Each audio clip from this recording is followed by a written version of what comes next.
All right, so good afternoon once again, students. So, for today's session, we will be discussing another topic, which is all about the knife cuts, and also we will include the topic about the vegetable, Tagalog, and English terms, because I do believe that this topic is very vital for your course, which is the kitchen essentials and basic food preparation. So, this is also in preparation of your future laboratory for the coming term, on midterm, of course, and also for our final term. So, moving on. So, we have our learning objectives that at the end of the session, the students must be able to, number one, let's identify different knife cuts, and number two, let's familiarize vegetable names in Tagalog and English term. Are you ready to listen? Okay. So I have a question here before we proceed. So the question goes this way. So what makes a good food presentation? So in your own opinion, what is your insight, okay, when we say the question about what makes a good food presentation?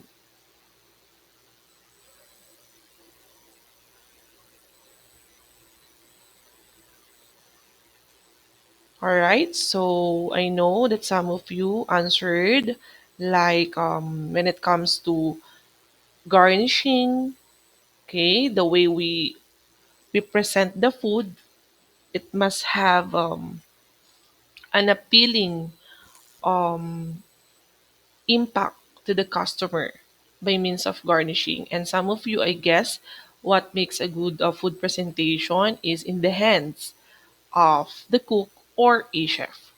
But in the context of the kitchen essentials, the good food presentation is something to do with applying, of course, one of the which is the necessary in kitchen essentials is the knife cuts. Okay? So knife cuts play a crucial role in the kitchen for several reasons. So bakit natin siya kailangang i-apply? Okay? O ba't kailangang i-execute to ng mga chef or future chef?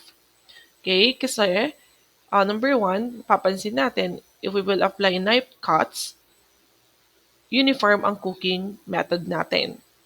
So ingredients cut to the same sizes with the same cooking rate, and of course, it will ensure the even cooking and consistent taste throughout the dish. Do you agree? Okay. And of course, other reason why is it important to have the knife cuts is that for aesthetic. Okay? Aesthetic appeal. So this is something to do with the visual appeal of the dish so that it will make it more appetizing and professional looking. Okay? And also, why do we need to know the importance of knife cuts? Simply because of the professionalism as well. So proper knife skills, it demonstrate kasi professionalism and attention to detail that is reflecting to positive abilities of a chef. Okay? So alam ko ilan sa inyo nung nag-conduct ako ng interview, you want to apply for a chef. So number one na kailangan yung matutunan is yung mga knife cuts na yan. And also, yung iba din, no, though hindi chef ang inyong ina-aspire someday, you need to learn the basic knife cuts then. Okay? And lastly, what is the importance of knife cuts is for the safety purposes, no? Proper knife techniques kasi it reduce the risk of what? Of course, the accidents and any injuries in the kitchen. So we must ensure the safe working environment for the cooks and chefs. Okay? So, yun lang yung may bibigay ko sa inyong importance ng knife cuts. That's why I'm asking this question, what makes a good food presentation? So, it's not about the garnishing lang lagi or paano nagpe-plate ang chef or yung lasa lang ba lagi, no? Hindi lang doon. We should learn how to apply and execute the basic techniques of um, executing knife cuts. So moving on. So ayan. So as you can see here from the illustration, we have 1, 2, 3, 4, 5, 6, 7, 8, 9. So we have 9 types of knife cuts. So we have here on the first picture, which is the large dice. We have the medium dice. We have the small dice, bâtonnet. It's not batonet ha, it's bâtonnet, silent T. We have allumette, and we have also the julienne cut. Okay, and also we have the brunos. Okay, brunos. It's not brunoise. It's brunos. We have the mince cut and also chiffonade. So let's discuss what are the differences between those cuts. Okay, so large dice means that in a this is a culinary knife cut measuring 3/4 inch by 3/4 inch, no, by 3/4 inch. Okay, so yun yung sukat niya. So this square cut is most often used for vegetables like potatoes and sometimes fruits such as watermelon. Okay? And any dishes din, hindi lang pang vegetables and fruits. When we cook different dishes like menudo, we can apply this one. Basic example is menudo. Pero depende din. Pwede tayong mag-apply like the small dice lang din. Mas liliitan natin ng konti pero nasa ano pa rin siya, category pa rin ng knife cuts which is the dice. Okay? What else? Ano pa bang mga menu natin? Okay? So ayan yung picture as you can see here. Okay, and then we have the bâtonnet. So bâtonnet, yan, as you can see, the bâtonnet is basically creating a rectangular stick that measures 1/2 inch by 1/2 inch to 3 inches. Okay, so it is also the starting point for another cut and the medium dice. Okay, what particular dishes ang pwede nating um, applyan ng ganitong cut? So there's a lot of menu, no, or dishes that we can apply this bâtonnet. Ayan. And we also know we will pronounce this one as batho. As you can see here, bathonnet. It's not batonet. Okay? So it's look like the size of a cheese stick. Or kapag nag-slice kayo ng cheese mismo and then you will add the cheese sa fruit salad, no? Ayan, pwede siyang kasi may nilagay dito, this is the starting point. So once you put cheese sa mga fruit salad, 'di ba? You need to cut first like bâtonnet muna bago nyo siya i-dice. 'Yon. Okay? So, pwede rin yung ganyang cut if you will put it as a filling halimbawa sa mga um, bake um, baked fish, no? Magiging ano siya, stuff or palaman. Okay? If example natin is cheese ang ilalagay, you can apply this cut and many dishes pa. Okay? And we have also medium dice. Ayan, mas smaller than the large dice, sa number one natin kanina. So it defines as the measurement with 1/2 inch by 1/2 inch, and this is a smaller version of the large dice. So this is generally a good choice when recipes don't specify the size of the dice and the ingredient list just says diced tomatoes. Okay? And we have also the allumette. The allumette, when it comes to measurement, 1/4 inch by 1/4 inch, 2 by 1/2 to 3 inches. Yun ang measurement natin. Okay? So, mas ano siya, manipis, pero mas mahaba siya compared to bâtonnet. Okay? And allumette is sometimes referred to as the matchstick cut. Okay? It is also the starting point for small dice. So, mapapansin nyo may mga starting point na cut bago pala mag-proceed for the next cut. So, always remember on the right term to be used. Okay? And then we have the small dice.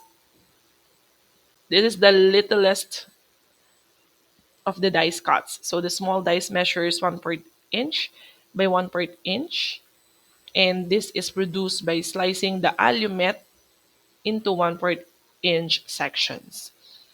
Okay? So ngayon naman kasi class, I just want you to to familiarize the cuts, no? Nakikita nyo ngayon yung picture, and then we will apply that cut sa mga future food preparation ninyo.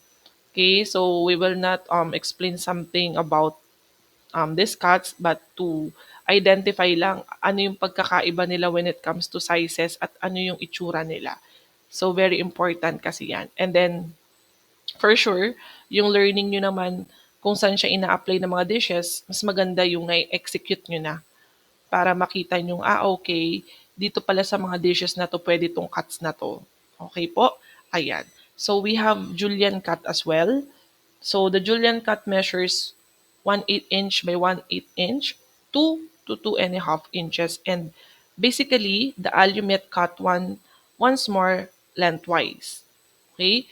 So, yung alumet kanina, hahatiin pa natin siya para mas ma-attain natin yung ganitong size or ganitong nipis ng cut. And you will most often use this cut for carrots, celery, potatoes, and see the thin strips used as garnish. Sa mga pansit, no? Yan yung common natin na ginagamitan ng julienne cut. Even yung mga sarsyadong isda like tilapia, no? So what else? We have also the brunos. Okay, the brunos knife cut measures 1/8 inch to 1/8 inch, which makes it the smallest of the dice cuts. So brunos is usually used for garnishes. So para lang siyang pang sprinkled or pang toppings din. Okay? And as you can see, we have here the brunoise. That is a French term pronunciation. Pero kung American English, brunos. Okay? American English, brunos. Pero kapag tinranslate na natin siya sa French term, pronounced as brunoise. Brunoise. Ayan. Okay? So, mahirap maging French, no? Tapos, Filipino ka, ang hirap mag-pronounce. Okay. So, we have number 8, we have the fine julienne. So, finer than the, julienne cut a while ago. So, the fine julienne knife cut measures um, 1/16 inch by 1/16 inch to 2 inches. So, it is also the starting point for the fine Bruno's cut, and this cut is often used for garnishes as well. Lalo na yung mga green leafy vegetables, no, kung ita-toppings natin siya or top up lang, we can use or apply the cut of the fine julienne. And then we have the fine brunos. The fine brunos knife cut measures ganun din, 1/16 inch by 1/16 inch, and it is sure it is tiny. Okay? Number 10, we have mince. Smaller than a fine brunos, the mince is less precise since it is supposed to be finely cut. We most often mince garlic or other aromatics when we want the flavor to be distributed more throughout the dish. Ayan, as you can see on the picture, ayan dapat yung ma-attain nating cut when we say mince. Kaya hindi lang naman yung nasa photo, marami pa tayong ingredients, fruits or vegetables na pwede nating paggamitan ng ganitong cut. Okay? Then we have the chiffonade. Okay? So chiffonade cut is mainly used for vegetable leaves and fresh herbs. When you read the word itong Herbs, it's not herbs, herbs. The spelling is that Airbs, parang herbs. Okay? It's not herbs. So herbs. Okay, fresh herbs, in particular basil. Okay? The leaves are stuck or rolled and then sliced perpendicularly, creating thin strips. Okay? So paggawa ng mga shawarma, yung cabbage, no, we are applying chiffonade. And then, ayun, yung mga coleslaw. Yan, para mas familiar kayo. And pwede rin siya pang toppings like sa mga arroz caldo or lugaw, no, yung mga onion leaves, pwede rin ng chiffonade. Okay, and then we have yon. So 11 lang yung knife cuts natin. And now move to English in the Filipino term ng ating vegetables. Okay? So when we say brinjal, in Tagalog word, this is also known as talong. And then we have the cabbage, which means, or in Tagalog term, repolyo, carrot, carrot, cauliflower, cauliflower, cucumber, pipino, garlic, bawang, ginger, luya. Lady's finger is okra. Okay? Onion, sibuyas, potato, patatas, and we have tomato, kamatis, pumpkin, kalabasa, radish, labanos, and yung rich gourd, this is patola. Okay? Paki-take note na lang. And then yung snake gourd natin, same thing siya sa patola pero para siyang string beans. Alam niyo yung length ng sitaw. Okay? Ganun siya. Pero yung kanyang texture and flesh is same sa patola. So happen lang na medyo pahaba siya at manipis. And medyo pa-curve yung kanyang style since snake gourd nga ito. Okay, and then we have the spinach, Tagalog term is kangkong, sweet potato, kamote, amaranth, or also known as spinach. So, pwedeng mga pang vegetable salad. Okay, familiar kayo sa spinach? Ayan. And then we have the ash gourd, which is in Tagalog term is yung winter melon. No? Yan, yung mga ginagawang winter melon ingredients sa winter melon milk tea. So that is coming from the ash gourd. And we have beans, also beetroot, bitter gourd or ampalaya, black pepper, okay, itim na paminta, and then we have the capsicum, we have celery or kinchay, we have chili, cluster beans, and we have the coriander or colantro. Yung bottle gourd natin, ano yan ha? Same thing with the rich gourd. Okay? Sa ano lang sila nagkakaiba when it comes to sizes and then yung kanilang flesh or yung balat din. Okay? So, patola pa din siya. Okay? And then we have the corn, mais, cowpea, drumstick, and then we have also fenugreek leaf. So, yung fenugreek leaf natin, para siyang ano, ang tawag dito. Nasa leafy vegetables din yan, pero para mas madali ninyong maunawaan, ano yung fenugreek leaf, pang ano siya pang garnish or pang ano ng salad. And then pwede rin siyang gawin as beans, no? Particularly sa paggawa ng um,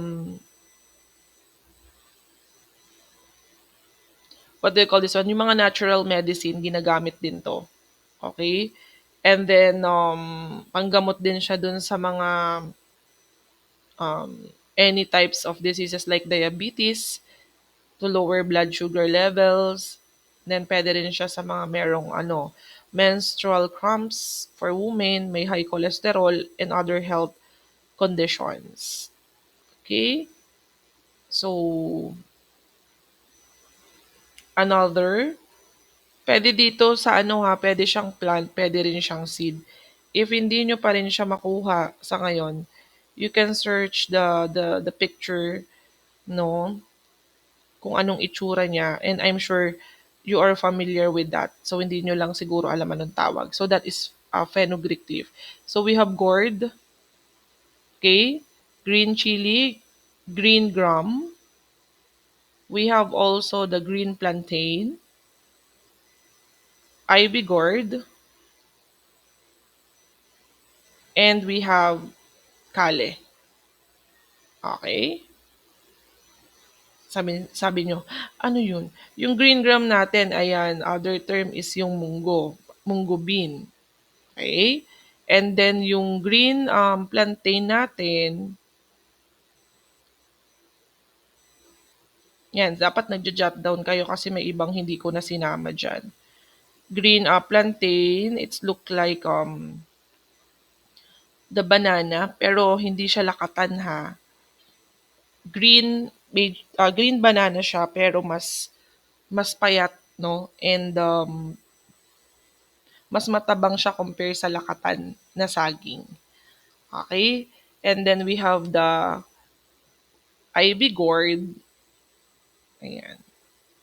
As HM student kasi English-Tagalog term, kailangan memorize din natin lalo na kapag lahat ng yan is nasa ingredients mo sa pag-prepare ng food.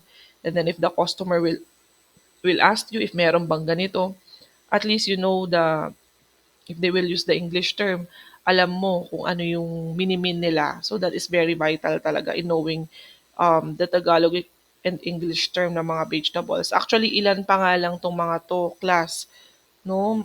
Pero sa dinami-dami niyan, baka matapos tayo hanggang fourth year nyo na. So yung mga common lang ang aking binibigay sa inyo since your course is or subject is the basic kitchen essentials lang. So ayoko namang sakupin lahat, no?